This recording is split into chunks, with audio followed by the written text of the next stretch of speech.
Welcome everyone to our sixth edition of our shelter-in-place winemaker roundtable and seminar. We've invited you to taste along with us and enjoy some conversation about four wines that we've picked out to spotlight today. First, I'd like to start by introducing our panelists. So on my left, at least on my screen, is John Olney, who's our Chief Operating Officer and Head Winemaker at our Lytton Springs facility. So wave hi, John. There he is. All right. Below me, we have our Chief Operating Officer and Head Winemaker of the Montebello facility is Eric Baher. So say hi, Eric. Hello. Hi. All right. And then we have David Gates, who's our Senior Vice President of Vineyard Operations. Hey, Dave. Hey. Okay. So I'd like to just start again with a little update on Ridge's status. We continue to operate as an essential business. Both wineries are functional and operational. The vineyards are operational as well. Our vineyard crew is very busy as the vineyards are entering the rapid growth phase of spring with lots of new growth on all the vines and many things to do out there to keep the vines in good shape. Both of the wineries have been bottling wine predominantly from the 18 vintage and then also working diligently on the 19 vintage wines as well. So things are going well. We're happy to report that all of our employees continue to be healthy and nobody has contracted the coronavirus at this point. We take all of our social distancing and other precautionary measures seriously. And I think as a result of that, we've been fortunate to avoid any shutdowns or problems.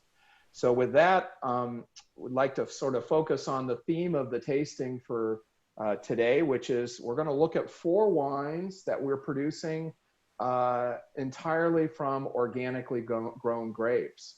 And one of the things you might ask is, well, how do I know that?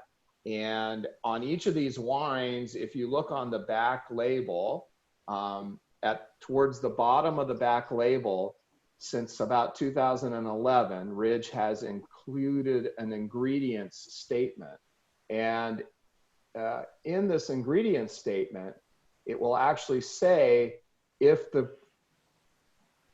wine is made from organic grapes. And as you maybe can see on your screen, if you've got high enough resolution, what I'm pointing to is for these wines, they all state on the ingredient label that they are made from organic grapes. And for us to be able to put that on the label, the grapes have to be 100% organic, and they have to come from a vineyard that has been certified through the U.S. Department of Agriculture's organic program. So that's really important. When people talk about organic farming, if you're going to actually state that on your product when you go to market to sell it, you actually have to have achieved certification for your vineyard. And I think we'll get into that a little bit more as we go along. Let me mention one more thing before we jump into the tasting, and that is if you'd like to participate, we want to encourage you to do so. If you're on the Zoom platform watching this seminar, you have an opportunity to participate through the chat function, and that's a good way to interact with the other people watching the seminar. If you have a question for one of our panelists, I encourage you to use the question and answer function on Zoom, where you can submit a question, and I will try to pick up those questions along the way and read them to the panelists for their reaction, and hopefully get you some answers to some of your questions as we go through the tasting. So with that, I think we're going to jump in and get started. The first wine that we're going to taste today is the 2018 East Bench Zinfandel, which has been made by John Olney at the Lytton Springs Winery. So John, why don't you tell us a little bit more about this wine? Sure. So thanks, Mark, and welcome, and thanks for joining us, everybody. Good afternoon or good evening, depending on where you're calling from. So the East Bench is one of the few wines we make in terms of our Zinfandel portfolio that is completely from Zinfandel. So this is 100% Zinfandel wine, and it's grown in Dry Creek.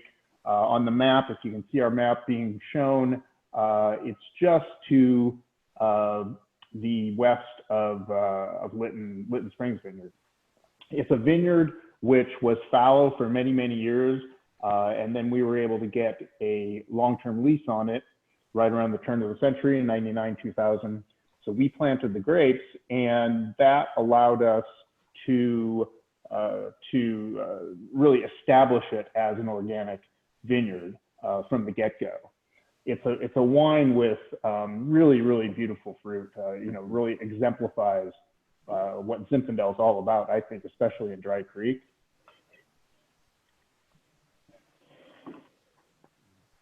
You really get that brambly sort of fruit.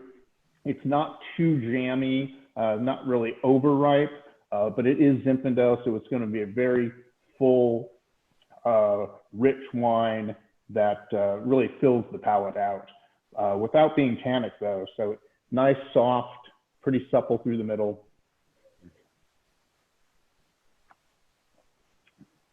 Just a really, really pure expression of the varietal.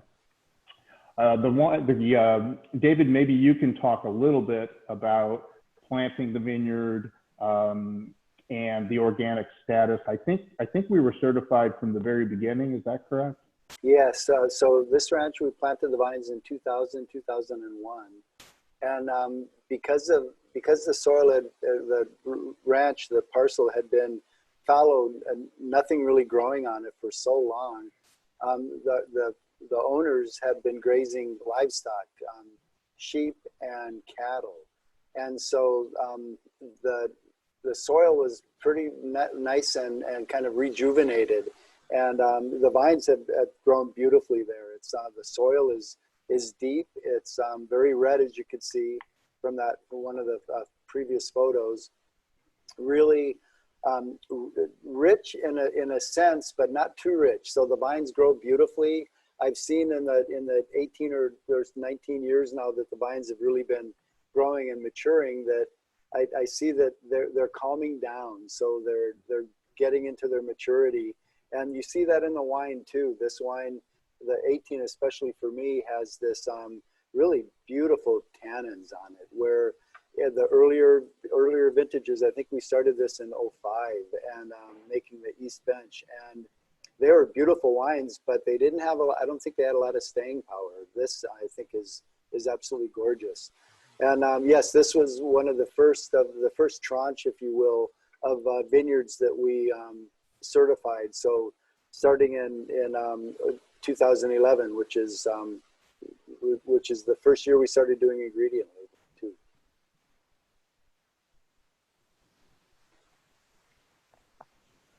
So Dave, tell us a little bit about what some of the challenges are for doing organic farming in a high quality wine grape vineyard.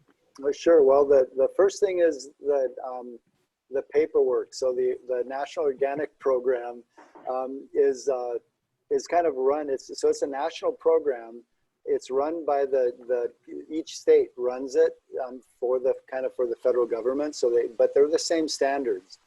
Within those standards, then you have a third party certifier that looks at your farm plan, looks at all the inputs that you have to keep track of, and then issues a certification or make sure that the certification is valid. And you do that every year. So it's quite a bit of paperwork.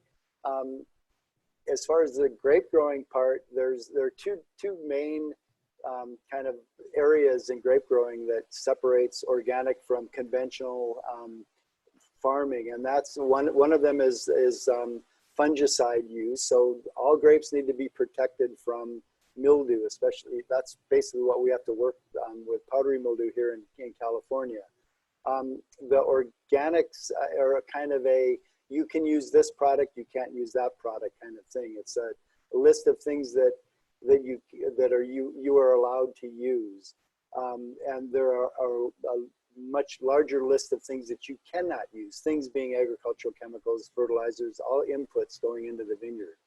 So your tool chest, as it is a little bit limited, more limited, but for mildew control, it's not that big of an issue.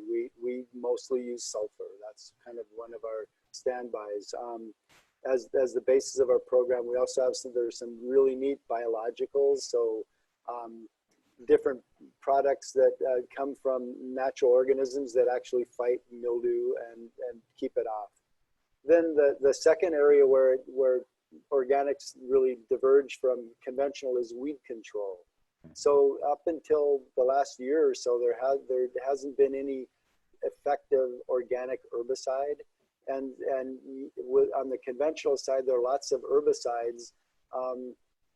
There are one of them is great, or had been great, and as everyone knows, glyphosate or Roundup, but there are some issues with that, and as there are with a lot of the other herbicides that are out there.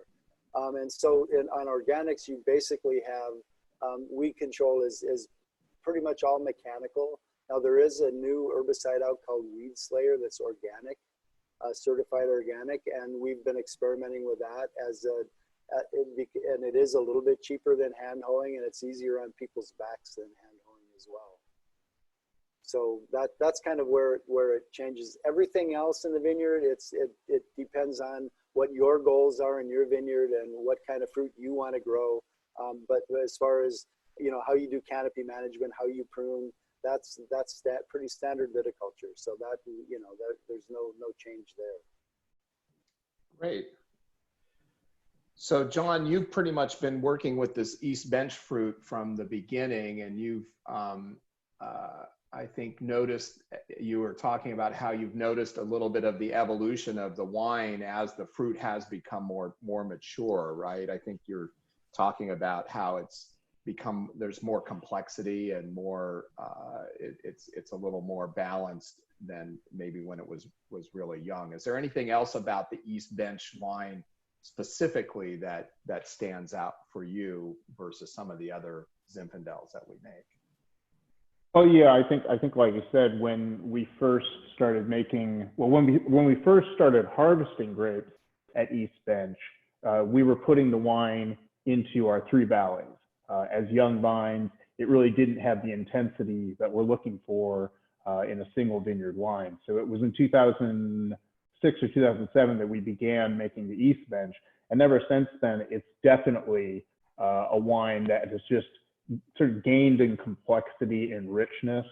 So to the point where it's a wine that I really think in terms of a Zinfandel, there's actually, as the vines get older, there's actually quite a bit of a color and tan in there. So we now have to sort of manage that, whereas before it was more of just sort of a fruity Zin, which was delightful, but didn't really have that structure and that ageability. So really becoming, I think, a more serious wine as the vines get older. Sounds good.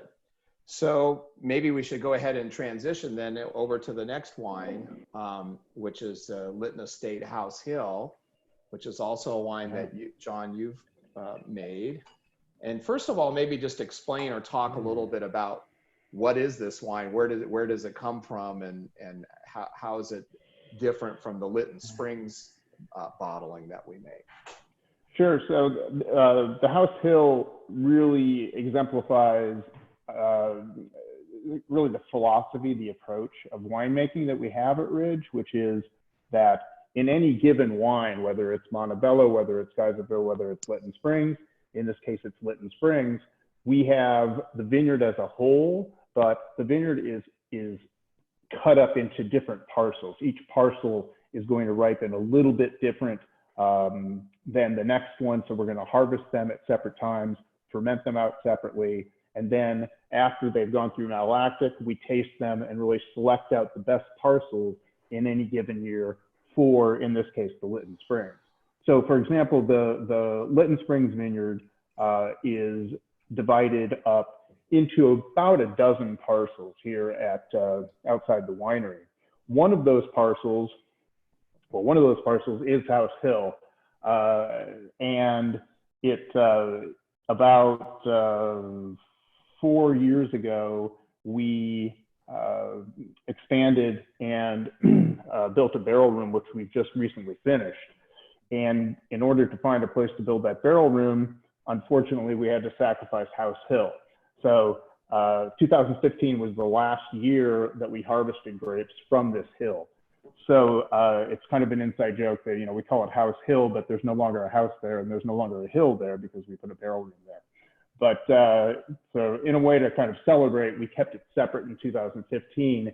And what's unique about the grapes that are grown on this hill, as well as the other hills within the vineyard, is there's a very high percentage of Petite Sirah in the wine. So always lots of structure, lots of color. It's therefore a parcel which in any given year we may include in the Lytton Springs, or if we feel it's really contributing a little more tannin, a little more structure than we want in the final wine, we might hold it separate. And in this year, of course, we chose to keep it separate as its own wine. It's just looking, 44% of this wine is Petite Sirah. So it's almost half and half Petite Sirah Zinfandel. And I think you really get that right off the bat in the nose. You get that Zinfandel fruit, but for me, there's almost something Bordeaux-like. For me, I mean, it leans towards things like tobacco and cedar. And then of course, on the palate, you've got that real rich structure here at, 4 or 5 years in bottle. It's still a very young wine that I think has a long way to go.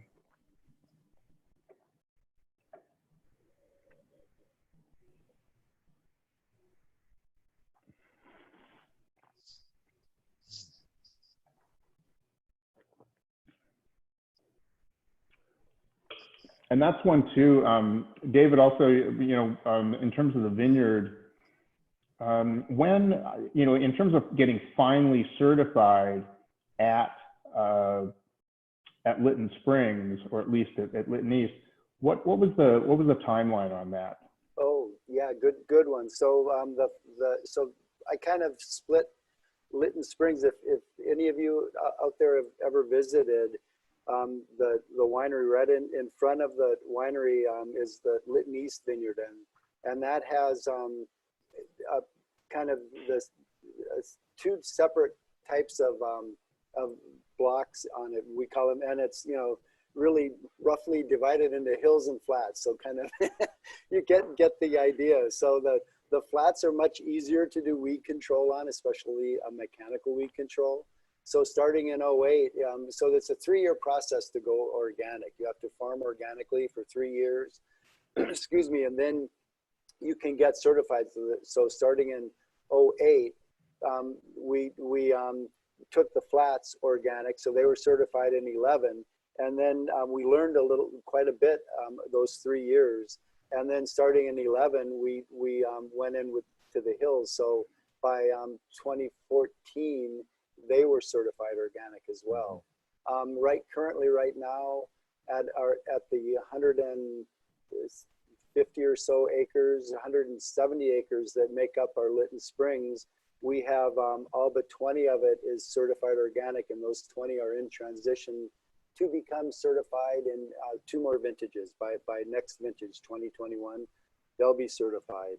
And that way, and one of the things that you'll see on our wines is we don't have all of our wines are not made with certified organic grapes, but that's because you have to have 100% of the grapes in there as certified organic. So take Lytton Springs, for example, that's probably 90 or 95% of the fruit that goes into that is organic, but it's that other 5 or 10% that is not organic that does not allow us to put made with organically grown grapes on the label. So those are the kind of truth in labeling laws that the National Organic Program really struggled with to try to define. And so it used to be that it was a 70% threshold, but then that changed a few years ago.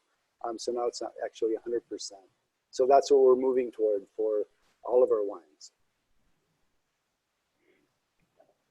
Yeah, no, that's a good point. The another thing on the that I failed to mention also that, of course, the House Hill, these are some of the oldest vines we have planted at Lytton Springs. So these are over 100 years old, and especially seeing it right side by side with the relatively younger vineyard in the East Bench, it's a really great comparison. And I think one of the other big differences is being 100 years old, the House Hill is a vineyard which it's a classic field blend. So it was actually planted to Zinfandel and Petit Syrah, which are co-planted. We pick it as a vineyard and we co-ferment. In other words, we pick the grapes together and we ferment them together. We make the wine. So the percentages of the wine are really it's sort of baked into the to when we pick it. That's what's there. Mm-hmm. And there are a few other varieties that are kind of scattered in there on House Hill, but they don't quite make up 1% or so of the wine. So, but in House Hill, there's actually quite a bit of Trousseau or Bastardo. There's some Mortal or Cabernet Pepper. What else? A little bit of Syrah, but only a few vines, and yeah, needle and some whites too mixed in there, but very, very few. Yeah, we usually we cut it off at 1%. Otherwise, yes. We wouldn't have room on the label. Yeah. But that's the beauty of those old vineyards, the pre-Prohibition vineyards. They're almost always mixed. It's hard to find one that isn't. So Dave, we're getting pretty close to being 100% organic grapes for the Lytton Springs wine. What's the status there? Yeah, so by the 2021 vintage, every single block on the ranch will be certified organic, and including the bit of Petit Syrah that we sometimes bottle separately, or that we bottle separately from the ranch. So yes, that's the status on that, and pretty much the same thing for Geyserville. And Montebello is not far behind. It's probably 2022 or 2023. Yeah, and right now, almost about 80% of the sources are already certified. Is that correct? It's more than that, Mark. Yeah. Okay. Yeah, it's at Montebello. It's we can talk about that when we get to those wines, but it's mostly the Chardonnay that isn't, and a couple blocks of one block of Cab, one block of Merlot. So there's one thing that's come up in the questions, which I think we probably do need to make clear and clarify, and that is that there's two different things going on in our discussion of organic. So what we're talking about and have been talking about is making wines from organically grown grapes. Mm-hmm. And that's what we've been focused on doing, is achieving complete organic farming in our vineyards. There is also the idea of organic wine, okay? So that really is more focused on the wine, what happens in terms of making the wine itself. And for Ridge, this is something we're not doing. We're not making certified organic wine. And in order to do that, you first, of course, have to start with organically grown grapes. But then, in addition to that, you really cannot add anything to the wine as you're making it. And this is, for our perspective, problematic for the kind of wine that we make, which in almost all cases is made to age. So there's one thing that we do add to the wine, which is SO2 or sulfur dioxide as a preservative.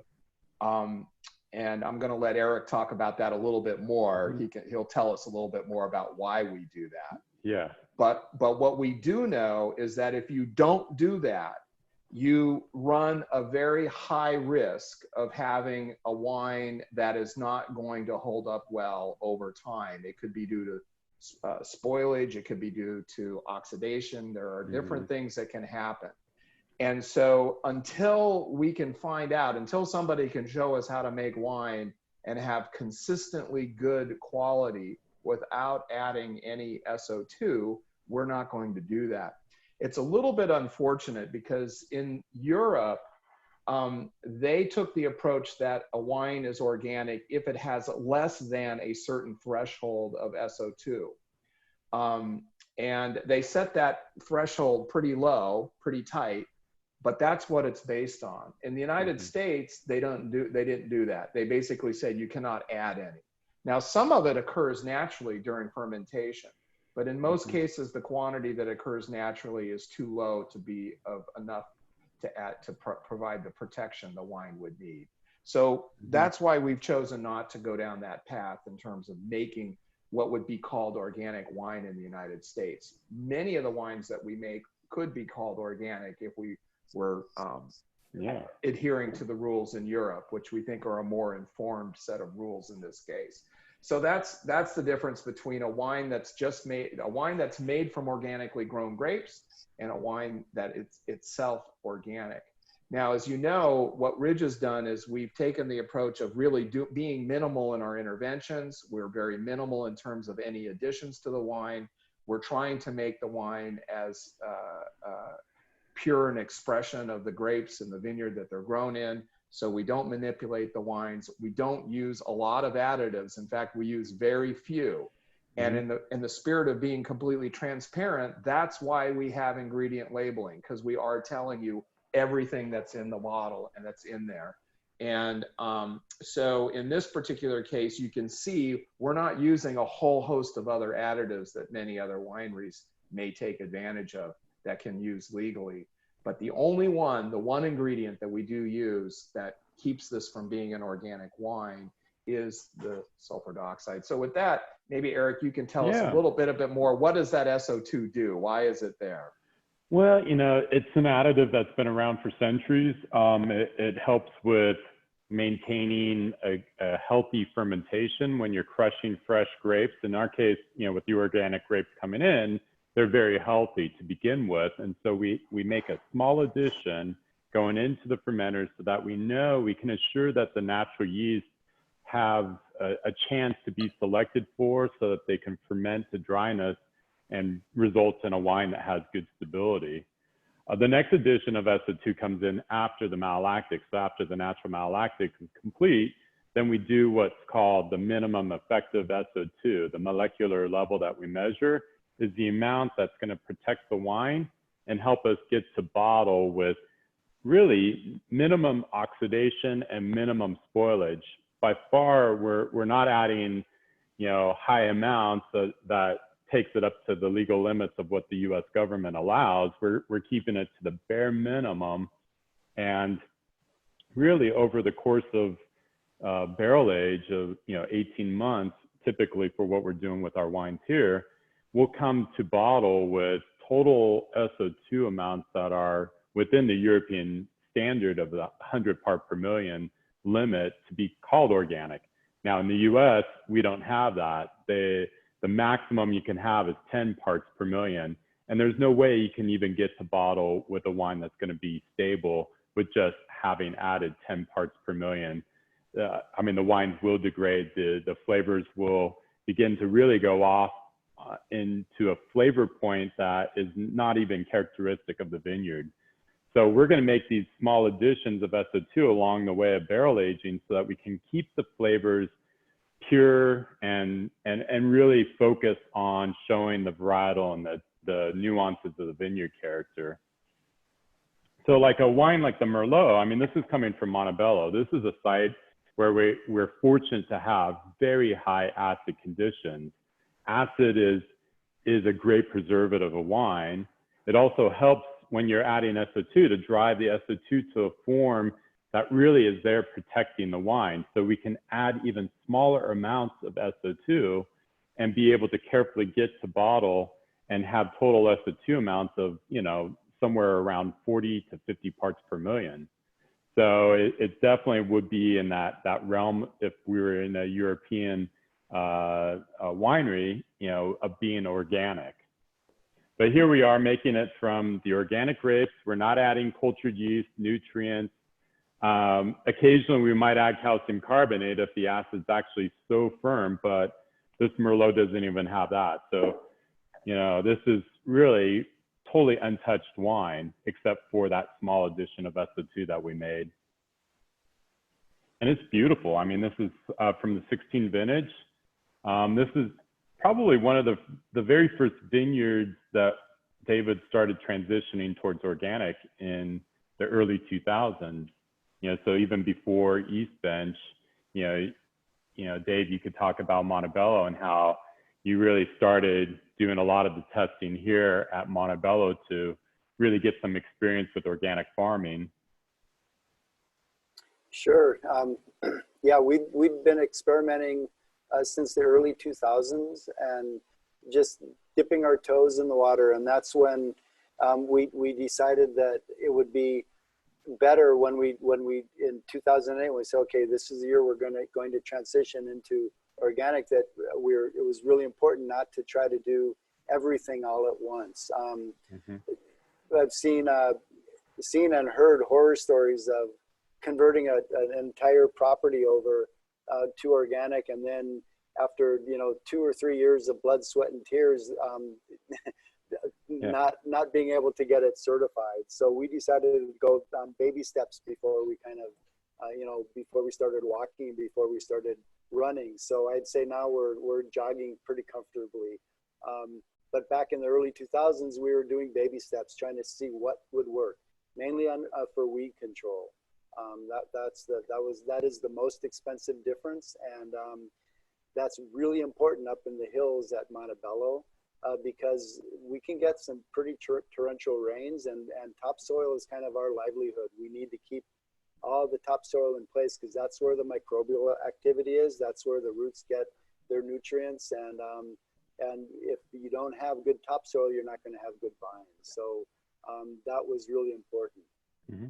And you got to also think about the agricultural risk involved in transitioning. I mean, there's a lot of things that could go wrong. So if you take the entire vineyard organic, you could end up compromising an entire vintage where you lose your fruit. So it was really crucial to go at it slowly, build experience.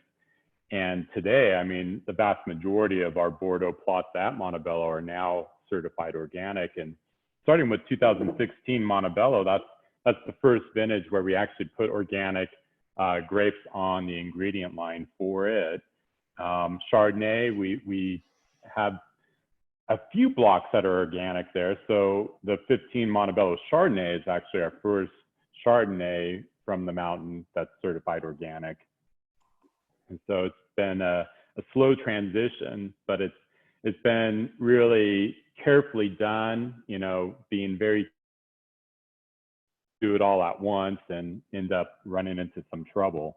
And also we had to see how the vines transitioned from going from, the conventional sustainable farming towards full-on organic, and how, there was a couple years there where the vines really did go through that change, and we had to be very careful about the fruit quality and being able to continue making Montebello out of those blocks. But now that the vines are fully into that, I mean, we really see the health of the fruit, the vines. There's even an enhancement of the character of the Montebello character showing through the fruit and into the wine in a much more amplified way now that we're 100% organic. But I know there was definitely those growing pains of going that direction, and Paul Draper was the one really pushing Dave and really, being the force to see us go this direction. And that has a lot to do with just how we were making the wine. Forever, it's always been about natural methods, and why not apply that to the vineyard side? And so in the winery, to be able to do the organic, we also have to be very cautious about tracking the lots and making sure that what we are bottling can be totally traced back to the vineyard, that nothing's come in through blending. So we have to be really, very, very disciplined about the purity, and the tracking of all the information of any time we make an addition, what that was, how much it was, and, even to the point of where we're topping off the barrels, you can't take a non-organic lot and use that for topping off those barrels. So you got to be really careful about all of it and be able to then show your certifiers the traceability all the way back to the block. So it's definitely a lot more work on our end to be able to do this, but you know, it's fun to see these wines in bottle with the organic. And I remember when the East Bench was our first to kind of go organic, and we were agonizing over like, how do we discuss organic on this wine?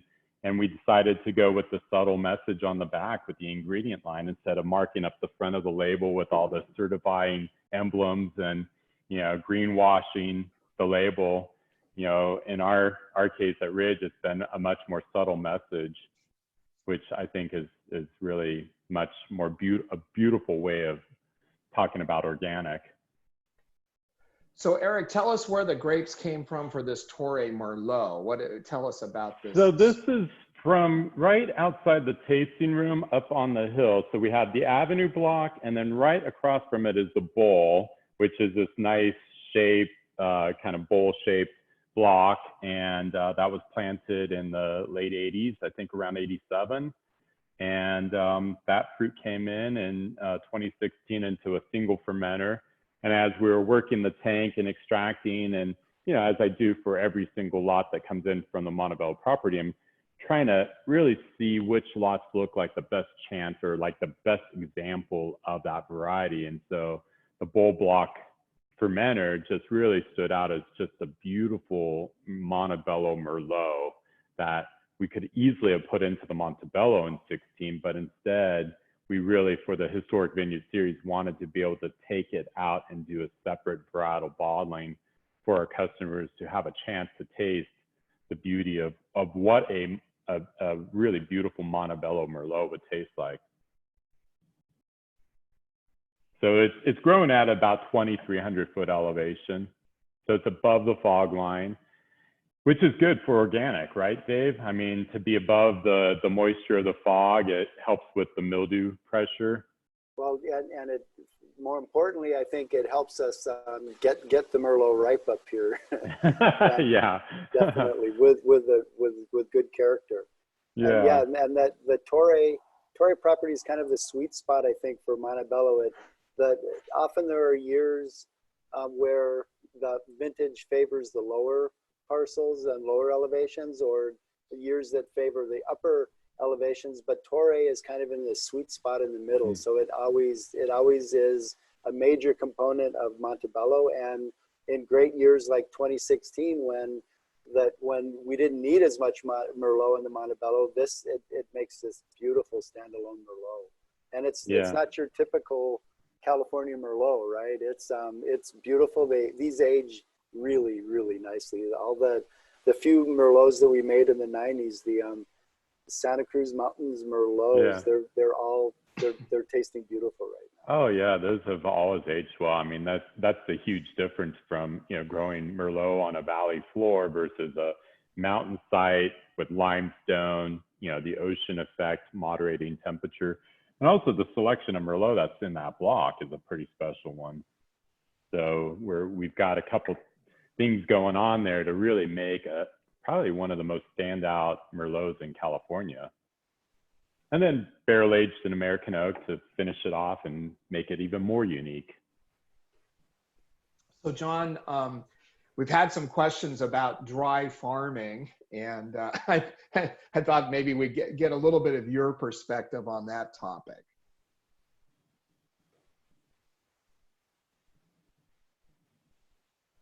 Oh, John, I don't know if we've got your. I think his microphone's off. Yeah. Sorry about that. That's okay. Yeah. I had to mute myself there a little bit. Yeah. So on dry farming, so you know, it's a little more complex than just saying dry farming is good, not dry farming is bad. Having said that, you know, as a general rule, especially, again, it depends on the climate, but if we're talking about growing grapes up in Sonoma County and in most places in California where we have very dry, hot summers, especially when you're establishing a vineyard just to get the roots going, you really you're going to need some water from somewhere. So irrigation really makes sense there. It's what keeps the vine going to a point where they develop a root system. After about 15 years, at that point, dry farming really makes a lot more sense. And as you get vines that are a lot older, they can stay on their own. I think the important thing about irrigation in general is that it's less a question of dry farming, for example, being good and using irrigation being bad. It's much, much more a question of how do you deliver water to the vine? How much water do you deliver? If the vine is under a tremendous amount of stress, you're having, you're going to have a heat wave towards the end of the growing season where you have temperatures that are 98 to 105 degrees. The vine gets thirsty just like we do. So giving it some water, really, you're going to get a better quality product in the end. So it's really a question of the discipline of how you use the water. If you're going to just constantly use water without thinking about it, just do it on a regular schedule no matter what, sure, you're going to get grapes that are going to start getting swollen, you're going to get dilution of flavors, and you're going to make a wine that's much less interesting. So it's really a question of I would call it sort of the discipline of irrigation that makes the difference in terms of quality. Yeah. So Dave, we've got some questions on how do we do pest control with organic technique, and also talk a little bit about cover cropping and the role of, what do we do? How do we do cover cropping and why? But start with the bugs. How do we? Yeah. So pest control. We practice and have been since I got to Ridge. We practice a concept called integrated pest management, and we do this for insects, diseases, everything. And that is, learn the pest or disease, the life cycle, what's favored and whatnot, and then look at ways that you can minimize the effect of that pest or disease. So for pests, there's always a threshold for any pest that attacks a vine.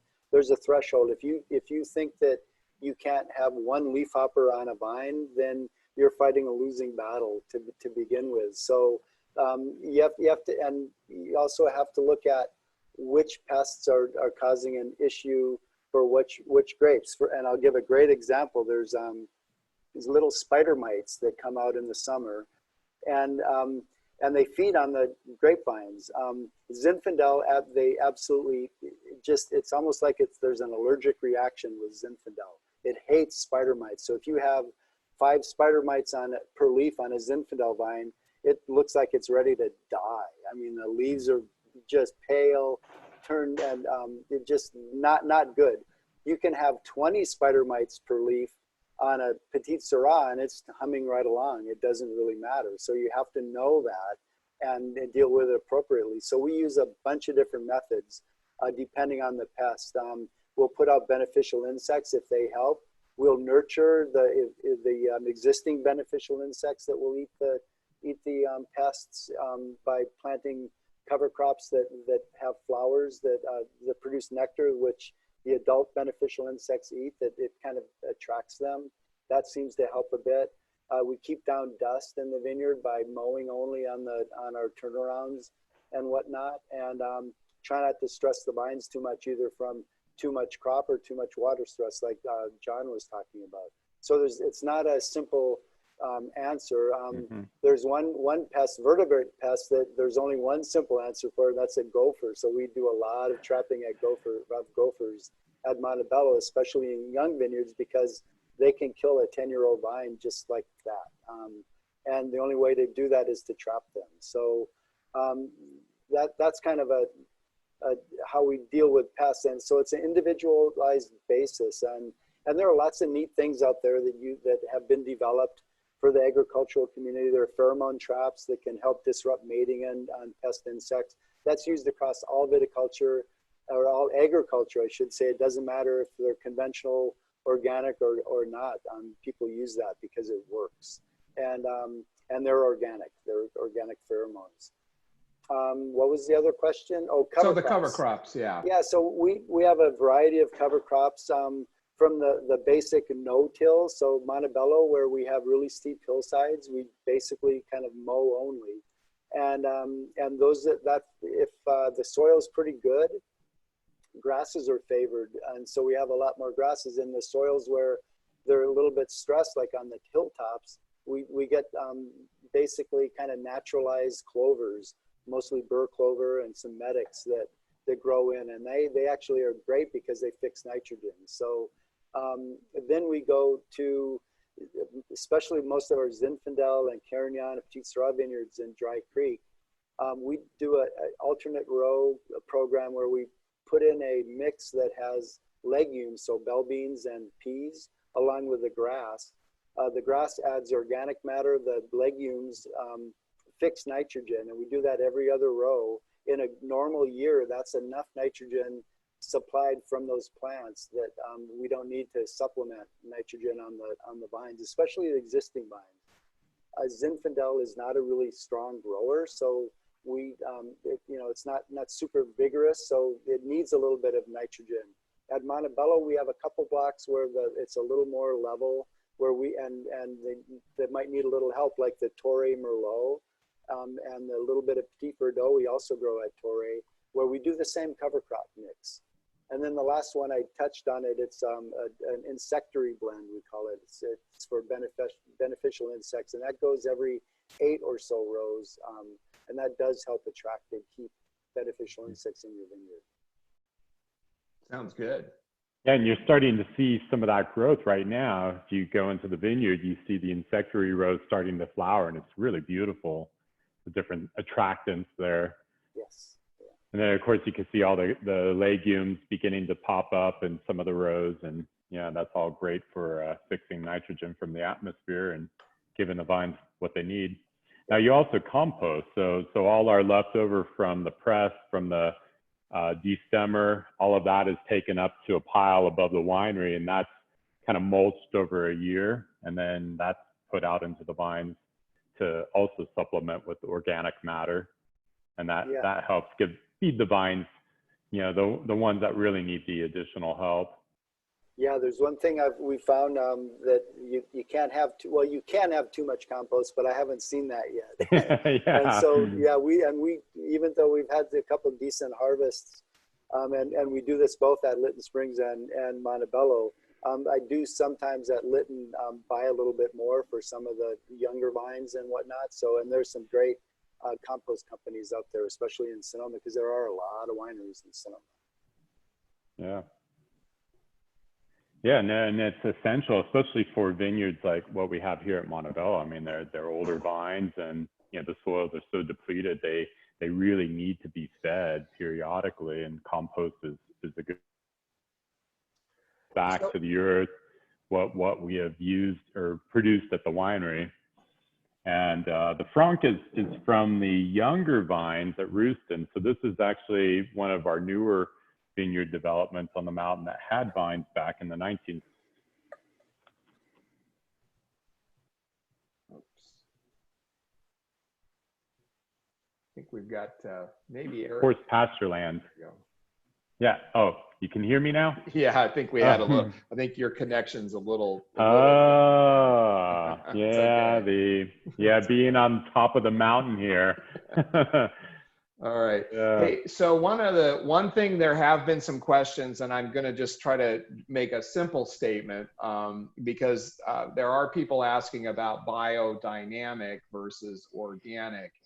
And I think the simple thing that we'll say about this is that to be organic is primarily to be rigorous in your approach and avoid using a lot of things that are against or not allowed in organic farming. So essentially, we can't use synthetic fertilizers, we can't use synthetic pesticides, chemicals, and there's a lot of things that are specifically on the list you cannot use. But organic by itself doesn't really tell you how to farm. It just tells you what you can't do. If you use these things, then you're not organic. If you stay away from them, and adhere to things that are certified as organic, then you are organic. But there's sort of another level beyond that, which is what kind of things can I do to get the best results in my vineyard? How am I going to make my vines happy? How am I going to produce the best quality fruit possible? And so biodynamic is one approach to try to achieve that in terms of getting even a better result by not only avoiding the negative things that you're supposed to stay away from when you're organic. And by the way, to be biodynamic, you must be organic. That's the starting point. But then there's sort of a prescription for things to do to give you better results. And the history of that movement was, a particular person named Rudolf Steiner, who had a farm and developed a series of practices that he felt gave superior results to his farming. And you can adapt that to wine grape growing and take from that certain things to help you improve the health of your vines. And for example, there's a lot of work and there's a lot of attention paid in biodynamic farming to composting and creating different types of composts and additive things that you can bring to the vineyard to help improve nutrition. There's in the classic biodynamic, there's also a spiritual component and some practices that maybe don't completely pass a scientific rigorous study, but were part of that program and important to Mr. Steiner. In the current modern time, I think for us, what we do is we like the idea of going beyond organic to think about what we can do in the vineyard to get even a better result. And to the extent that there are a number of things from the biodynamic world that can lead us in that direction, those are things that we're quite interested in. As we were just discussing, composting in the vineyard is, we think, a very important part of the program of improving that and sustaining the health of the vines. And as well as some of the other things that come into that. So for us, it's really about adapting, taking things from that world of thought and applying them specifically, not only to wine grape growing, but wine grape growing within the particular environment that we're doing that. Some of the things that Mr. Steiner did were appropriate to the spot where he was located on Earth and had to do with some of the things that surrounded his farm. But that was quite a different place than where we are growing grapes and the natural environment that our vineyards are in. So for us, it's really about adapting our vineyards to the reality of the natural environment that they're in and trying to do the best job we can to produce high quality results. So I think I'll just leave it at that for that explanation. As John said, if we try to get into too much detail, this would turn into a whole nother seminar on biodynamic, which I think we will leave for another day. But that's at least to give you, we've had a lot of questions and I wanted to try to give people a little bit of a sense of what that's about. So with that, maybe Eric, let's take a look at the last wine in our lineup here. Tell us about. Yeah, so this is our Cabernet Franc from the Rousten Ranch, which was a property it's the second ranch up the mountain as you're coming from Klein. It's the next ranch up. It's about 2,000 foot elevation, and again, organically farmed. Pretty much every block in that property is organic. The Franc was planted right around 2008, I want to say. I mean, Dave can answer that. It's a selection of 3 clones that were grown in separate rows. We were able to bring in, ferment in small tanks, and pick and choose really the one that really had the most outstanding, very classic Cab Franc quality of flavor, and that was the Italian clone. So it's a really wonderful Cab Franc, ancient Cab Franc clone growing here on the mountain in limestone and being farmed organic that has given this perfect ingredient to make a real showcase Cab Franc from the Montebello property. So it's got the classic notes of the aromas, and beautiful tannins. So it's a great vintage. 2017 was kind of the first year we got back to having normal rainfall on the mountain. Actually, it was about 200% of normal. So the vines were able to get good water resources. And the thing here at Montebello, we are dry farming where we have really established vines that don't require any additional supplemental irrigation, which is really the vast majority of the vineyard acreage, you know, working with vines that are 20, 30, 40, out even to 70 years old. Those vines have really deep roots. They're embedded in that fractured limestone subsoil, which holds water. So, you know, when we look at vineyards like East Bench, Lytton, Geyserville, I mean, we're really interested in working with sites where there's holding capacity in the soil, and, you know, where we don't have to do irrigation, where we can actually dry farm. And Montebello is one of those places where we can easily do that.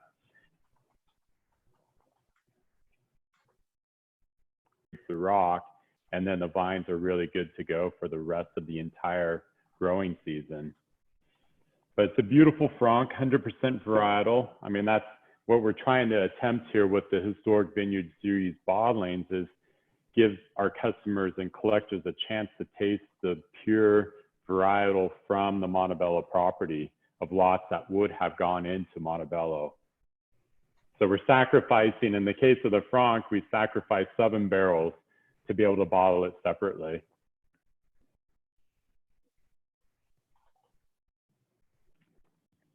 And it's gorgeous.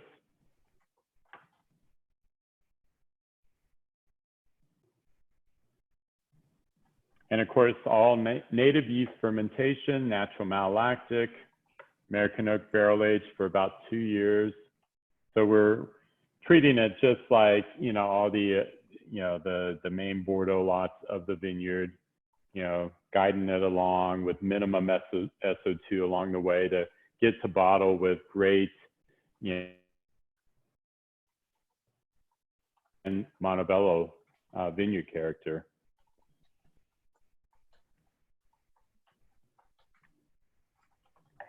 Now, this was a block we actually did lose to insect, right, Dave? I mean, so in 2018, we had to take these vines out. To virus, not yeah. insects. Yeah, so not, well, the insects, yeah, no, it actually came in from the nursery. Yes. Yeah, yeah. Yes. But it's been replanted, and we will be back in the Cab Franc business at Rousten. Yeah. We'll get a little bit next year. Yeah, we'll look forward to it, because, I mean, it's a really wonderful spot for Franc to be growing on the mountain. I love that variety. It does. Yeah. It seems to do really well. So, well, it's a wonderful grape. I mean, you know, it is nice to have it on its own, but it's also really wonderful how it really brings aromatics to the Montebello.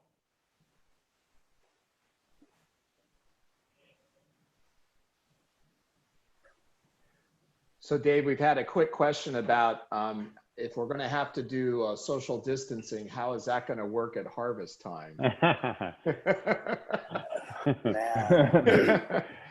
Hopefully, well, you know, some of our crew at Montebello, they like wearing masks at harvest anyway, because it does get dusty. So yes, if we're within 6 feet of each other, we'll be wearing masks.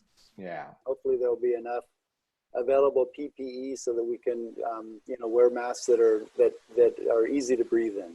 Yeah. Dave, you got to get your sewing machine out and get better at making those masks. Huh? Yeah, right. my sewing machine is a hand owl. Let's see. We've also had some question about in terms of the organic farming at Montebello, Dave. What would you say the biggest challenge was? What was the hardest thing to well, it's weed control. Yeah. Mildew control is hard also. Okay. That's one of the reasons why we didn't jump right into the Chardonnay, because that is the most susceptible variety for mildew that we have. Yeah. And but weed control, it's the hardest thing to do, and it's the most expensive thing, most expensive difference between you know, organic and conventional. And one other thing that I'd love to add that is happening in the industry right now, the wine industry right now, that shows one of the really big benefit of using organic fungicides. There's a whole setup that in the last between 5 and 10 years where all these great fungicides, synthetic fungicides that would last for 21 days as opposed to 7 or 10 days for sulfur. And you could use them in small quantities. You pay dearly for those small quantities, but they're, you know, the silver bullet like Balaton was back in the 80s. They're all of a sudden they find mildew developing resistance to it, and almost overnight resistance. And there is no resistance to sulfur for mildew, and the biologicals that we use likewise. It's multi-site contact that causes the control, and so it's impossible for the mildew to develop resistance. So we don't have to worry about that.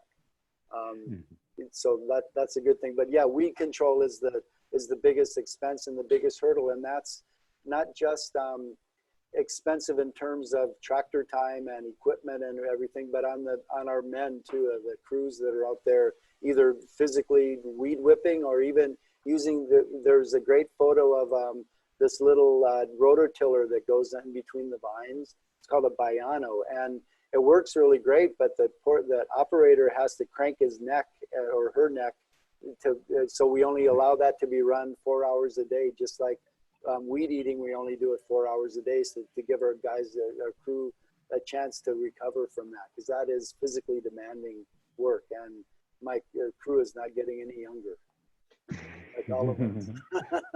So Dave, the Weed Slayer, is this our 3rd year of using the Weed Slayer? It's the first full year of using it, where we were actually able to get it in at the good timing while the weeds were nice and young. Okay. It shows good promise. I wouldn't use it on every block every year, but it's a good, even if it doesn't kill all the weeds, it knocks them down enough so that it's easier for us to control them otherwise. And the problem of having weeds in the vineyard is tell us what that does. If you well, it's a couple things. You really don't want them between the vines because they grow up into the vines, and they can help keep the moisture, humidity in the vines, which favors mildew infections. It also favors botrytis infections. It becomes a mess when you're trying to pick because you have all these dried weeds, and we want clean fruit, and you have to then do more cleaning of it. They also compete with water and nutrients with the vines, and so we need to make sure that in the vine rows, it's not so bad. You can mow them very easily, but underneath the vines, you really need to get them out. Good. Yeah. Okay. Awesome. So Eric, as far as the Montebello itself, and I think you mentioned that that now that the vines have really the vast majority of the vines, we've been farming them organically there for some time. Your impression when you're out walking through the vines, I mean the vineyards, and looking at the vines and looking at the grapes, that you feel that this has been a positive move for Ridge in terms of going organic. And I think also, I mean, John, you've seen the same thing at Lytton Springs as well, and you're probably less worried about the synthetic pesticides, walking through a vineyard that's been recently sprayed with some of the nasty stuff that gets used out there. I think from my perspective, I feel a little better about walking out there through those vineyards. How about you? Yeah, I think there's no question. It's obviously, it takes the, it takes the question, it takes the concern out of your head when you're walking through the vineyard and you know that there's nothing, whether it's, questionable or downright, potentially toxic in the vineyard. It makes you feel a lot more secure and just better about, what it is what your raw ingredients are all about.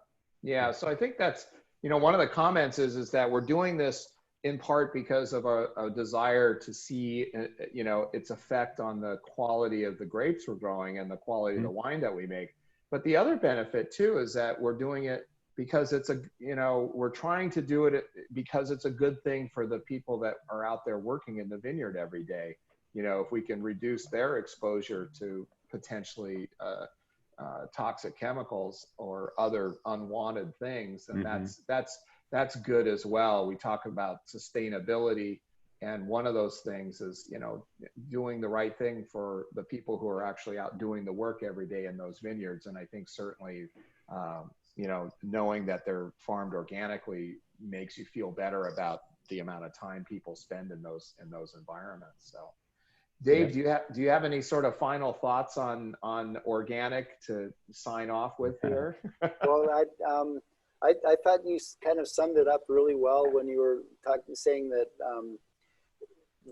being certified organic has it's a list of things that you're not allowed to use, or I should say a list of things that you can use, but it doesn't tell you anything about how to farm. So the philosophy of farming that has been here at Ridge has kind of been the same, and it's just converting over. I think we've learned a lot, and I think that it's in a good place, and it is more, I would say, as much philosophical switch to going to becoming certified organic than anything else. And what, you know, once we kind of got behind that, we are now the largest organic grower in the Santa Cruz Mountains, and also the largest organic grower in Sonoma County.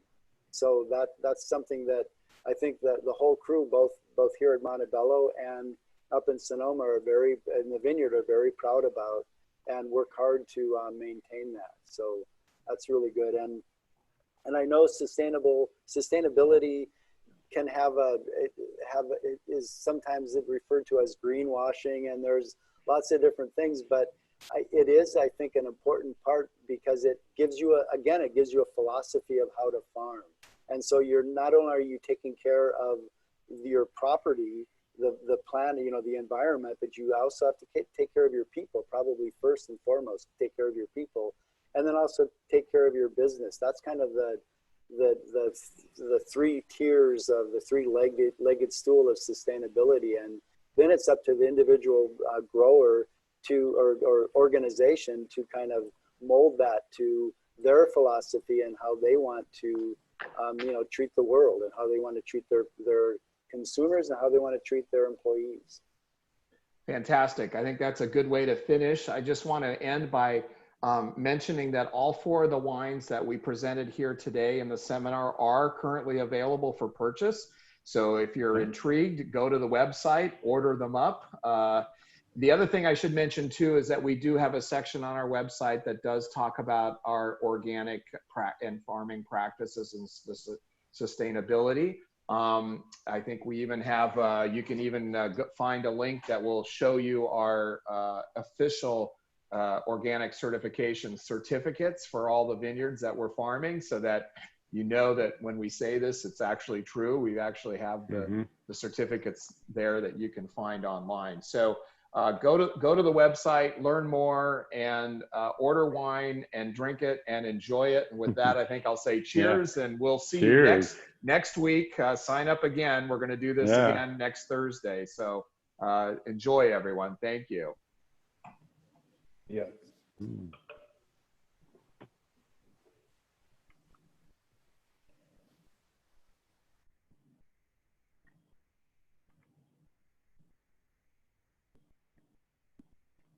Nice wine.